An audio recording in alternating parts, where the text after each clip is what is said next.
Welcome to episode 13 of Manuscripting Pod, a show where I talk about writing, explore procrastination, and attempt to keep my inner critic hogtied and in the corner. In this episode, I'm exploring what is and is not working during week 1 of NaNoWriMo. In terms of excitement, I'm reading 2 paranormal romance books right now, neither of which is on my Goodreads for so many reasons.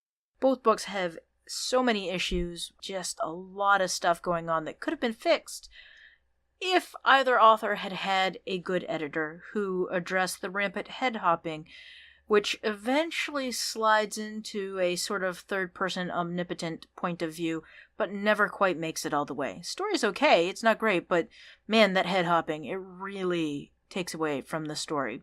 Both books suffer from the head hopping. I'm just spending most of my time while I'm reading thinking, who's thinking this and who is narrating right now, rather than focusing on what the story is about. I also just finished Eliza, I'm going to butcher her last name, Lazensky's Sunscreen and Coconuts, which is a vacation fling to relationship trope book. It's a little hurried, but a fun and fast read. I'm generally a fan of Lazensky's writing. She's just a fun writer. Her stories are a lot of fun and enjoyable to read. So main topic. Today I just want to talk about how NaNoWriMo is going, and I have to say, not to pat myself on the back too much, but I totally am. I am crushing my NaNoWriMo goals thus far. 4 days in, I did take a day off in the middle of the week, so I took Thursday off, and I spent a lot of that day working on NaNoWriMo. So I've worked 6 hours and 40 minutes in 25-minute increments to get 10,489 words so far. That's awesome for me. That's really, really good. I don't usually get that many words in. I'm typically pretty happy with between 500 and 700 words per day in a 25-minute increment. But I've been averaging between 500 and 700 words in every 25-minute increment that I've been working, and I've been able to very easily get in the 3 that I need to get my 1,600 almost 1,700 words a day. And I've obviously been doing a lot more than that since I've well over 10,000 words thus far in 4 days. What I have done is I've done my 3 morning sessions, which usually nets me about 2,000 words, and then I'll do another 1 or 2 sessions in the evening while I do some chores and whatnot in between. On Friday, it was a heck of a day at the day job, and I was fried. I only got 613 words in that day. So my other 2 days totally made up for it, or 3 days rather, have made up for it.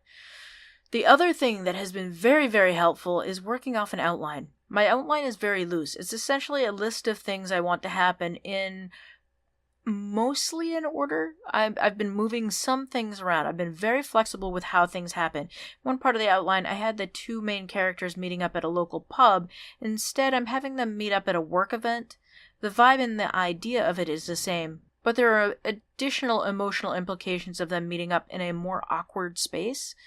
So that's one of the things that I'm kind of allowing to evolve over time as I write, is that what I had planned, it works, but I've also had to move some things around. There are some flashback scenes because the 2 main characters knew each other in the past, and I'll get into that aspect of it in what my discussion in a second. So the 2 main characters have known each other in the past, and now they're meeting again as adults, slightly older, with life stuff that's occurred, and so they're trying to work through their issues.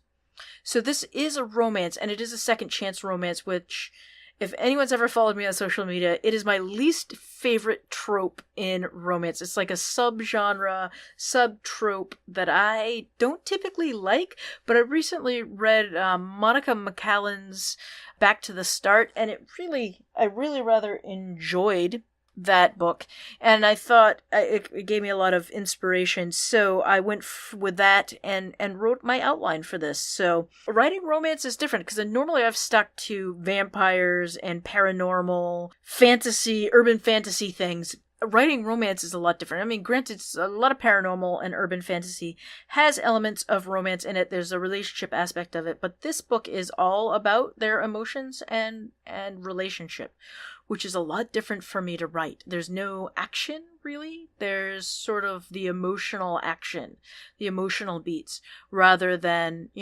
people dying and being stabbed in the back with daggers.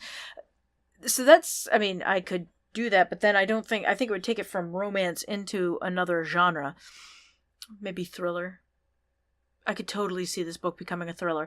Anyway, I'm enjoying it a lot more than I really expected that I would. I really expected that I'd be like, yeah, romance sucks. I don't like writing it. But I'm actually enjoying really delving into the emotional side of these characters. And hopefully that comes across on the page as people read the book. Eventually, people will read the book, I hope. So basically, this entire episode is a check-in. Rather than doing a check-in, I'm not going to do the check-in. So, I'm just going to move into the next spot, the spotlight.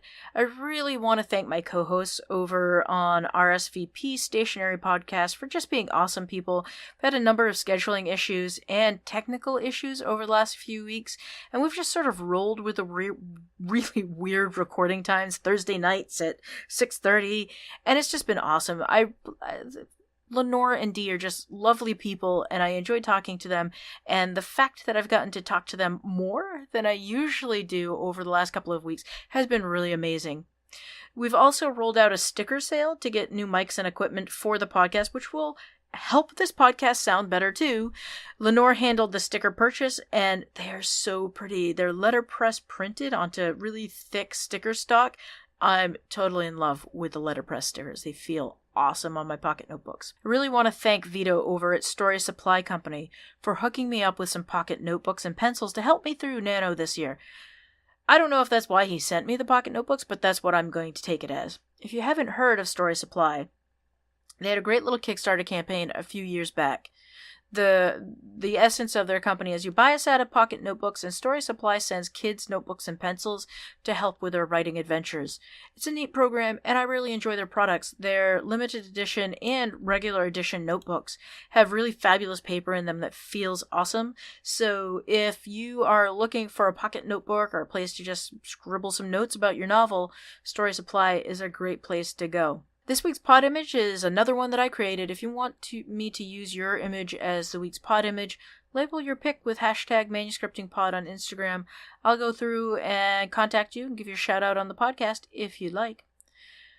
And for shout outs, I want to shout out to the folks who've been so supportive of all the Nano stuff online. Even if you aren't into Nano, supporting a friend who's doing Nano with some thumbs up or hearts on social media really feels great. A lot of my friends from my old workplace are liking my Nano posts on Facebook, which is really sweet. So I'm enjoying that. And also, a lot of people I don't know on Instagram are following the NaNoWriMo 2018 hashtag and liking when people post something to that post. So if you are participating in Nano and you're looking for some sort of support, use Instagram. It's a great way to you can post a little picture of what you're writing or have your word count for the day, which is what I'm doing, and tag it with hashtag NaNoWriMo 2018.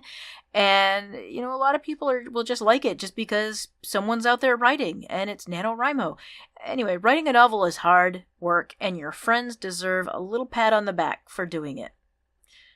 If you would like to show your support for the show, head on over to your favorite location and leave a review. It really does help boost the visibility of the podcast if you leave a review, particularly with Apple. I know it's Apple Podcasts, and a lot of people don't like to engage with Apple. Or, if you've already left a review with Apple, share the show on your favorite social media location.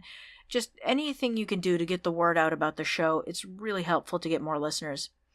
If you'd like to support me in a monetary fashion, head over to Ko-fi or Ko-fi. Everyone pronounces it differently. I like Ko-fi. Feel free to find me on social media at Original Elsie Harper on most locations. My Twitter is on lockdown right now. I check it periodically to see if people have requested to follow, just so you know. It is on lockdown. That should come off of lockdown in a couple of weeks. We can talk more about that when it does happen. You can find the show site over at manuscriptingpod.com. The links in the show notes are affiliate links, and Amazon shows me some pity by tossing a few pennies my way if you happen to make a purchase via one of those links. Thank you for listening, and I hope you are also crushing your NaNoWriMo goals this year. Or maybe you're just writing and you're not participating in NaNoWriMo. Just whatever you're doing, crush your goals. You can do it. Share with me on social media if you are crushing your goals, or if you just want a little yeehaw for writing. So anyway, thank you for listening.